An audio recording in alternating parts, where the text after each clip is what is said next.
देखिए आज का टॉपिक आपका है उत्सर्जन तंत्र। आपको जैसे शुरू में पढ़ाए थे हम पाचन तंत्र, फिर उसके बाद श्वसन तंत्र, फिर उसके बाद परिसंचरण तंत्र, फिर उसके बाद अब आएगा उत्सर्जन तंत्र। आपके लगभग जो जैव प्रक्रम था ना उसका लास्ट है चौथा। इसमें से आपका श्वसन पाचन तंत्र पहले बता दिए थे कैसे पाचन होता है, सब कुछ पूरा एकदम बेहतरीन चित्र के साथ। फिर श्वसन तंत्र पूरा बता दिए। फिर उसके बाद कल की क्लास में शायद हुआ था ब्लड हो गया था, रुधिर के बारे में, रुधिर हो गया था, हृदय हो गया। अब आज का जो मेन टॉपिक है आपको बता दें, आप किडनी जानते हैं? किडनी आपने सबसे पहले ऊपर आहार नाल पूरा पढ़ लिया, उसमें अमाशय में पढ़ लिया, और फिर उसके बाद फेफड़ों के बारे में पढ़ लिया श्वसन तंत्र में, फिर उसके बाद हृदय के बारे में पढ़ लिया आपने परिसंचरण तंत्र में। अब क्या बचा आपके शरीर में? किडनी बची है बस। किडनी को क्या कहते हैं? वृक्क। किडनी क्या कहते हैं? वृक्क। आज उसी के बारे में पढ़ना है। सबसे पहले उत्सर्जन का मतलब क्या होता है? उत्सर्जन मतलब होता है कि जो हमारे शरीर में अपशिष्ट पदार्थ बनता है ना, उसको बाहर निकालने की क्रिया क्या कहते हैं? उत्सर्जन। जैसे हम लोग टॉयलेट जाते हैं, ये हुआ उत्सर्जन की क्रिया। हम लोग थूकते हैं कुछ, वो हुआ उत्सर्जन की क्रिया। हम लोग के मुंह से भाप निकलता है, वो हुआ उत्सर्जन की क्रिया। उसके बाद शरीर में से पसीना निकलता है, यह हुआ उत्सर्जन की क्रिया। उत्सर्जन समझ में आ गया? देखिए उत्सर्जन में क्या लिखेंगे कि हमारे शरीर द्वारा अपशिष्ट पदार्थों को बाहर निकालने की क्रिया को उत्सर्जन कहते हैं। एकदम इजी भाषा में लिखना है। हमारे शरीर द्वारा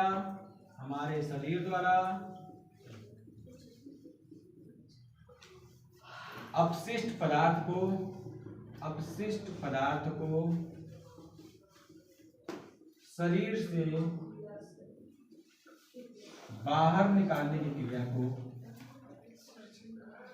शरीर से बाहर निकालने की क्रिया को उत्सर्जन कहते हैं। उत्सर्जन कहते हैं। उत्सर्जन क्या होता है? हमारे शरीर द्वारा अपशिष्ट पदार्थों को शरीर से बाहर निकालने की क्रिया को उत्सर्जन कहते हैं। अब जैसे श्वसन पढ़े थे हम लोग, सांस लेने की क्रिया को श्वसन कहते हैं, और सांस लेने में श्वसन में प्रयुक्त होने वाले सभी अंगों के समूह को श्वसन तंत्र कहते हैं। तो वैसे इसमें भी होगा कि उत्सर्जन में भाग लेने वाले अंगों के समूह को उत्सर्जन तंत्र कहते हैं। इसमें लिख लेंगे, हमको लिखवाने की जरूरत है, पीछे लिखवाया तो उसी जैसा लिख लीजिए कि उत्सर्जन में प्रयुक्त होने वाले या फिर भाग लेने वाले अंगों के समूह को उत्सर्जन तंत्र कहते हैं। अब आपकी हेडिंग पड़ेगी क्या? उत्सर्जन तंत्र के अंग। अब बोल तो दिए कि इसमें जो जो अंग भाग लिए उसे पूरे क्या कहेंगे? उत्सर्जन तंत्र। अब बात उठती है कि इसमें अंग कौन कौन से भाग लेते हैं। आप सुने होंगे केवल वृक्क का नाम सुने होंगे कि उत्सर्जन में वृक्क का बस केवल कार्य है, लेकिन ऐसा कुछ नहीं है। वृक्क के अलावा ये सब भी उत्सर्जन में भाग लेते हैं। आपका फेफड़ा भी आपका उत्सर्जन तंत्र में भाग लेता है। कैसे भाग लेता है? फेफड़े से क्या निकलता है? भाप। भाप मतलब जो हम लोग ऐसे करते हैं तो कुछ पानी जैसा निकलता है, ठंडी में देखे आप निकलता है ना भाप, वाष्प जिसे कहते हैं, वाष्प। आप भाप लिख लीजिए या फिर इसे कहते हैं वाष्प। आपको एक बात बता दे रहे हैं, अभी 1-2 दिन पहले हिंदी पढ़ाए थे हम, तद्भव तत्सम। भाप का तत्सम क्या होता है? भाप तद्भव शब्द है और वाष्प तत्सम शब्द है। सब चीज जोड़ के पढ़ा दिया आपको। फेफड़ा से क्या निकलता है? भाप या वाष्प। त्वचा भी आपका उत्सर्जन तंत्र का भाग है। त्वचा से क्या निकलता है? पसीना। यकृत से क्या निकलता है? पित्तरस, और यकृत से ही यूरिया का निर्माण होता है। उसके बाद वृक्क से क्या निकलता है? मूत्र का निर्माण होता है वृक्क से। जब वृक्क से निर्माण हो जाता है मूत्र का, तो कहाँ जाता है? आपका मूत्राशय में जाता है। अभी आप इसका चित्र आप बनाएंगे, वृक्क के बारे में पढ़ाते हैं ना। अभी देखिए फिर समझिए, उत्सर्जन तंत्र में लगभग इतनी चीजें हैं, बहुत बड़ा नहीं है, छोटा सा है। बड़ा इसका जो है वो है वृक्क। वृक्क के बारे में पढ़ना है पूरा। देखिए उत्सर्जन क्या होता है? हमारे शरीर द्वारा अपशिष्ट पदार्थ को शरीर से बाहर निकालने की क्रिया को उत्सर्जन तंत्र कहते हैं।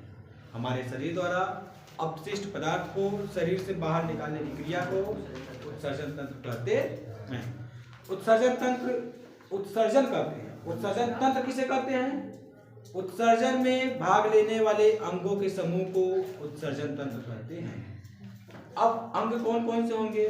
पहला अंग आपका फेफड़ा हो गया, दूसरा अंग आपका क्या हो गया? त्वचा, तीसरा नंबर का आपका क्या हो गया? यकृत, चौथे नंबर पर आपका क्या हो गया? वृक्क। यहाँ पे सबसे महत्वपूर्ण किसी का कार्य है तो उसका कार्य क्या है? वृक्क का। सबका अपना अपना कार्य लिखा हुआ है। फेफड़े से क्या बाहर निकलता है, त्वचा से क्या बाहर निकलता है, यकृत से क्या निकलता है और वृक्क से क्या निकलता है। इतनी चीज समझ में आ गई। अब चलिए आगे बढ़े। अब आप लिखेंगे वृक्क के बारे में। वृक्क क्या होता है? वृक्क क्या होता है? वृक्क एक उत्सर्जी अंग है, उत्सर्जन क्रिया में भाग ले रहा है। अब इसमें लिख सकते हैं ना, वृक्क एक उत्सर्जी अंग है। कैसा अंग है? उत्सर्जी अंग। इससे किसका उत्सर्जन होता है? मूत्र का उत्सर्जन होता है। किसका उत्सर्जन होता है? आप लिखेंगे कि वृक्क एक उत्सर्जी अंग है, इससे मूत्र का उत्सर्जन होता है। उत्सर्जन मतलब इसके द्वारा मूत्र शरीर से बाहर निकाला जाता है। इतना लिख लेंगे। और कुछ वृक्क के बारे में इंपॉर्टेंट बताओ कोई। कितना होता है? 150 ग्राम। अच्छा, इसका वजन कितना होता है? 150 ग्राम। वजन 150 ग्राम लगभग। ठीक है। और कुछ दिखाए हैं? इतनी बातें बहुत है।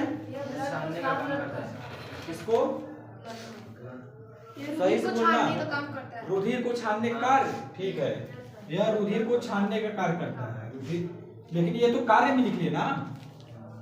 अभी वृक्क के कार्य लिखा जाएगा, हेडिंग आएगा वृक्क के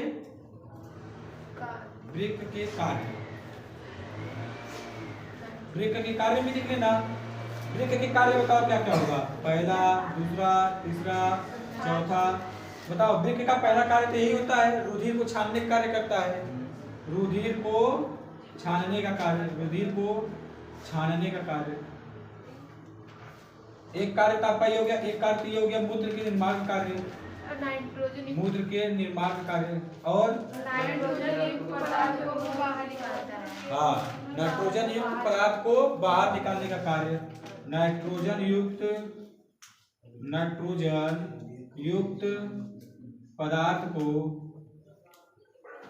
बाहर निकालता है, बाहर निकालता है। और कुछ? रुधिर को पीएच मान में, रुधिर का पीएच मान को स्थिर रखता है। हाँ, वेरी गुड। रुधिर के पीएच मान को स्थिर रखता है।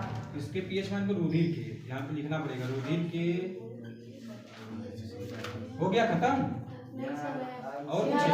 ऑक्सीजन को कमी होने पर आरबीसी निर्माण का करता है। ठीक है, रुधिर के पीएच मान को स्थिर रखता है। स्थिर मतलब बनाए रखता है, स्थिर रखता है। और ऑक्सीजन की कमी होने पर यह ऑक्सीजन की मात्रा को क्या करता है? आरबीसी का निर्माण कर देता है, प्रेरित करता है। अच्छा, आरबीसी को उत्प्रेरित करता है, उत्प्रेरित करता। देखिए आपका उत्सर्जन तो इतना बड़ा बन गया नहीं? 2 पन्ना आराम से 1.5 पन्ना हो जाएगा। 1.5 पन्ना तो आराम से हो जाएगा। आप एक बार में देख लीजिए फिर से पूरा उत्सर्जन। एक स्लाइड में पूरा उत्सर्जन लिखा है। उत्सर्जन के आप चित्र बना लीजिएगा। चित्र हमें बनाने नहीं आता है, हालांकि ऐसे ही बना होता है। ऐसे बनेगा। यहाँ पर आपका 2 रो रहेगा, किडनी, इसे क्या कहेंगे? वृक्क। ये क्या है? वृक्क। इधर भी रहेगा वृक्क, वृक्क। जो इधर आके इधर से आएगा, ये दोनों क्या है पता है? ये दोनों पाइप है। ये क्या है? नली है, नली। इसका नाम नहीं पता है। ये एक नली है। यहाँ ऐसे वो बना रहेगा आपका मूत्राशय। ये मूत्रवाहिनी। बहुत सही, ये है मूत्रवाहिनी, मूत्रवाहिनी। और इसे कहते हैं मूत्राशय। ये क्या है? मूत्राशय। नीचे वाला मूत्रमार्ग। बस हो गया। अब नीचे होगा मूत्रमार्ग, मूत्रमार्ग। बस इतना समझ लीजिए आप। वृक्क हो गया, मूत्रवाहिनी हो गया, मूत्राशय हो गया। ये सब उत्सर्जन में भी आपके वृक्क के भाग हैं अलग अलग, नहीं वृक्क के नहीं, आपके उत्सर्जन तंत्र में कार्य करते हैं। ठीक है, इतना समझ में आ गया इसके बारे में। पूरा उत्सर्जन तंत्र खत्म। अब आपका सीधा आते हैं थोड़ा सा फिजिक्स की ओर। आज आपका टॉपिक चलाते हैं, आप हेडिंग डालेंगे पहला लेसन फिजिक्स का, प्रकाश, परावर्तन एवं अपवर्तन। ठीक है, चलिए जल्दी से इसको लिखना है, लिखिए जल्दी, 2 मिनट का टाइम दे रहे हैं।